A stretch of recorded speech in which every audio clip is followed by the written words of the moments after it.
des succès quand même, hein. Il y a aussi des échecs, malheureusement, qui peuvent être très nombreux. Je ne vous ai pas listés, parce que peut-être ma petite fierté aussi. Des arrêts.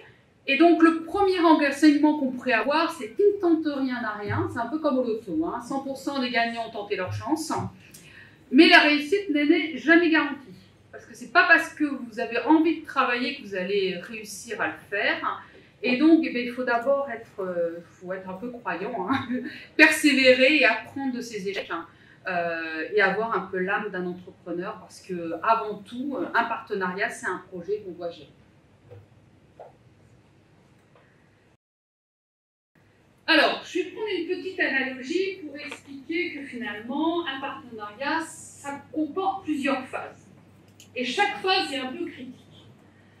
Alors, la phase 1, c'est comme un couple, on se découvre, tout est beau, tout est nouveau, on monte un projet, tout le monde veut travailler ensemble, on s'aime, ou alors on se déteste.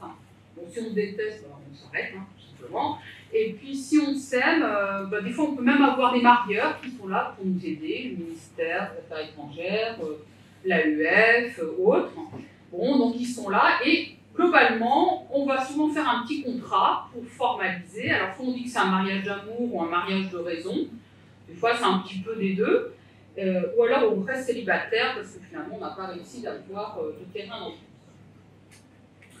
Alors, finalement, cette phase de formalisation via le contrat, elle est extrêmement importante pour expliciter les résultats qu'on souhaite atteindre et puis les modalités de gouvernance. On revient sur certains facteurs qui avaient été identifiés par la littérature, et c'est vrai que si à un moment donné on ne définit pas un cadre de l'action, c'est très difficile de pouvoir continuer.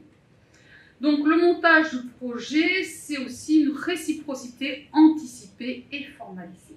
On dit à l'avance ce qu'on aimerait avoir. Malgré tout, la lune de miel, souvent, va durer qu'un temps. Et au bout d'un moment, on se confronte à la réalité du quotidien. Et la vie d'un partenariat, c'est pas du tout un long fleuve tranquille. Et souvent, on va avoir des enfants. Et c'est là que les chocs éducationnels arrivent. Donc, on arrive à des crises. Et ça, c'est inévitable. Il faut le savoir, il y a des crises. Moi, je connais pas de couple qui me disent « Ah non, on s'entend toujours super bien ». Moi, je connais pas de partenariat où ça s'est toujours bien passé, on n'a jamais eu de crise. Non, il y en a obligatoirement. Mais il faut mieux les anticiper plutôt que de décider. Et si on les anticipe, quelque part, on est plus. Alors, le début des dissensions, c'est est-ce que les projets professionnels et personnels sont compatibles? Alors, dans un couple, c'est je veux pas d'enfant, j'en veux un ou j'en veux 4. Hein. Bon, c'est quand même des projets complètement différents entre 0 et 4. Des fois, il peut y avoir le juste milieu, des fois pas, mais si on n'est pas d'accord sur la cible à atteindre, ça va quand même être très difficile. Également, est-ce que les projets s'intègrent dans le paysage institutionnel? Si vous êtes dans la politique de l'enfant unique, vous ne pourrez pas en avoir deux, en avoir qu'un. Si vous avez des aides pour éduquer vos enfants, ce sera plus facile. Si vous avez une crèche à proximité, c'est également plus facile. Sinon, vous allez devoir déployer beaucoup plus d'énergie pour pouvoir atteindre l'objectif que vous êtes fixé. Donc, ça va demander plus d'engagement. Et puis, vous pouvez aussi avoir des conflits éducatifs entre les parents, entre finalement éducation permissive ou autoritaire. À un moment donné, il faudra quand même éduquer l'enfant, donc il faudra bien s'entendre sur la façon dont on va le faire. Donc, dans cette phase, eh bien, la place de la communication informelle et du dialogue sont vraiment essentielles, surtout lorsque le paysage institutionnel change. Parce que si le paysage institutionnel qui était très stable, vous entendez bien, et d'un seul coup il change, forcément ça bouleverse les relations au sein du partenariat. Et donc il faut savoir s'adapter et surtout être flexible. Donc se dire ce qui était immuable pendant 10 ans, qui a très bien fonctionné, vous avez un changement, vous devez vous adapter. Typiquement en Chine, ils ont changé le système. Avant on recrutait sur un niveau master après le VANQUE, et le VANQUE, ils ont porté de 3 ans à 4 ans, Et on nous a dit, mais finalement, ils ne peuvent plus rentrer en deuxième année, mais uniquement en première année de master directement. Le Gaokao, ils ont changé les scores, etc. Bon, le bouleversement institutionnel en Chine a été complètement modifié et nous avons dû revoir l'intégralité de nos maquettes. Sinon, nous n'étions plus accrédités par le gouvernement chinois. Et si on n'est plus accrédité par le gouvernement chinois, on ne peut plus en fait, délivrer la formation. Donc, pendant un an, on a discuté là-dessus. À un autre moment, en fait, on a dit, mais il passe une année, avant c'était 2 années en Chine, puis après on a dit, non, c'est une année en Chine, une année en France. Mais pour qu'ils aient le visa, il faut qu'ils passent l'entretien devant Campus France, donc ils aient un suffisamment bon niveau de français. Et donc on a commencé à exiger des niveaux de plus importants, au niveau du score B1, B2, C1, etc. Mais de l'autre côté, ils n'étaient pas d'accord, parce qu'ils disaient, bah non, avant c'était pas comme ça, il n'y avait pas cette exigence sur la compréhension du management, de la gestion, mais pas sur le niveau linguistique. Alors on dit, mais non, mais l'un n'est pas compatible, enfin, il faut qu'on arrive à rendre compatible, sinon on aura les refus de visa. Donc on a dû travailler, moi je me souviens, j'étais venue faire une mission, pendant une semaine, tous les jours, on a renégocié le contrat. Tous les jours, jusque dans ma chambre d'hôtel. Ils sont venus à un moment donné et j'ai dit, mais je n'arriverai jamais à arriver à faire. Mais pendant une semaine, on a travaillé tous les jours le contrat, le contenu. Et on a réussi à dépasser, malgré tout, et à faire un pas chacun de l'autre, et à réussir. Donc, le troisième enseignement, sur le long terme, un partenariat, c'est l'art de gérer des conflits. Et de faire également des concessions sans concession, c'est-à-dire sans perdre son âme. C'est-à-dire qu'il faut pouvoir négocier, il faut pouvoir accepter, comprendre l'autre, mais à un moment donné, il ne faut pas non plus plier et perdre son âme et accepter tout. Il faut à un moment donné se dire, non là, c'est ma barre de rupture, je ne pourrais pas aller au-delà. Et puis, il y a la dernière phase, c'est la phase de maturité de la relation. Alors ça peut être une impasse, c'est-à-dire on vit, on vivote, on ne se quitte pas, mais en fait on n'a plus vraiment de projet. On attend que l'autre s'en aille, sa belle mort, voilà. Bon, ou alors que quelqu'un nous dise que c'est fini, mais voilà, on n'a plus vraiment l'envie. Donc le quatrième enseignement, il faut savoir dépasser la routine pour entretenir l'engagement.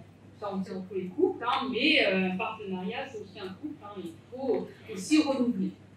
Et puis le deuxième écueil de la maturité, c'est souvent le dilemme de la transmission. Alors Marc le disait dans son intervention, quand on a un changement de dirigeant sur les grandes entreprises, dans un partenariat, c'est la même chose.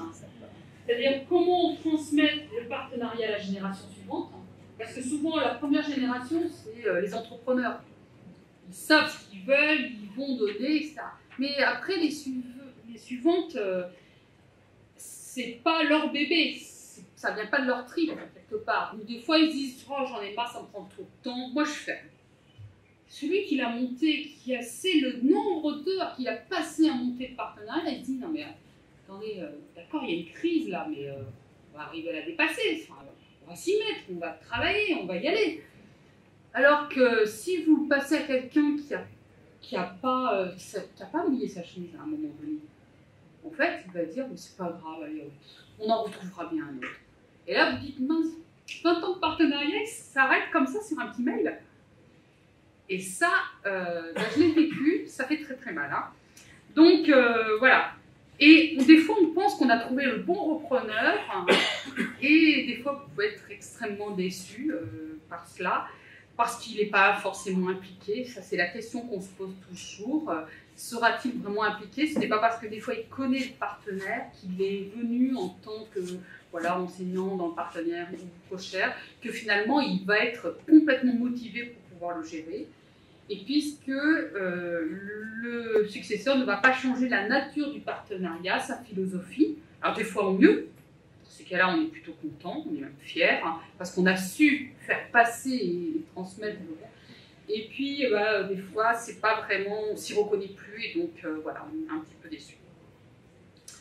Donc le cinquième enseignement, c'est qu'il y a inévitablement des points de rupture, si on ne sait pas transmettre le partenariat, mais même si on l'a transmis, Des fois, il y a ces points de rupture qui arrivent et c'est toujours extrêmement dur de perdre son petit bébé.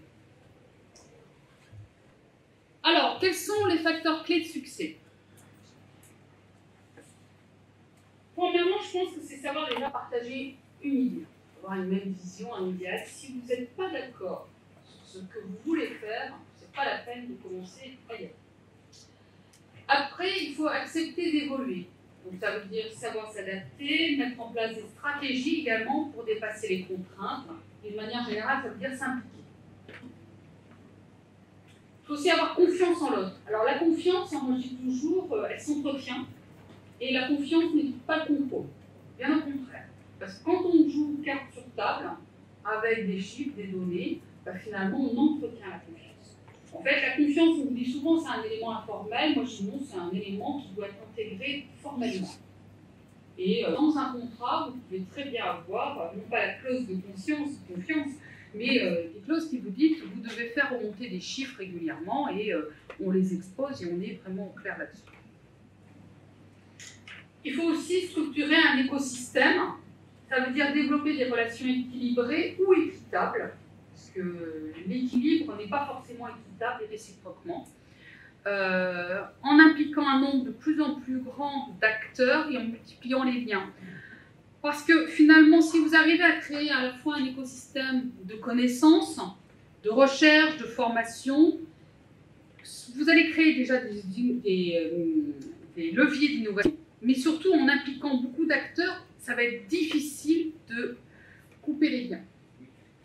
Ça ne va plus être le fait d'une seule personne. Une seule personne ne pourra plus décider de vie, de mort du partenariat.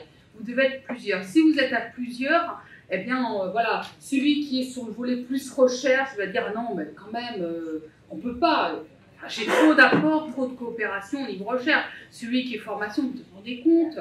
Alors que si vous êtes tout seul, isolé, quelque part, vous avez moins de force. Et puis, d'une manière générale, il faut intégrer à la fois les aspects formels et informels du partenariat.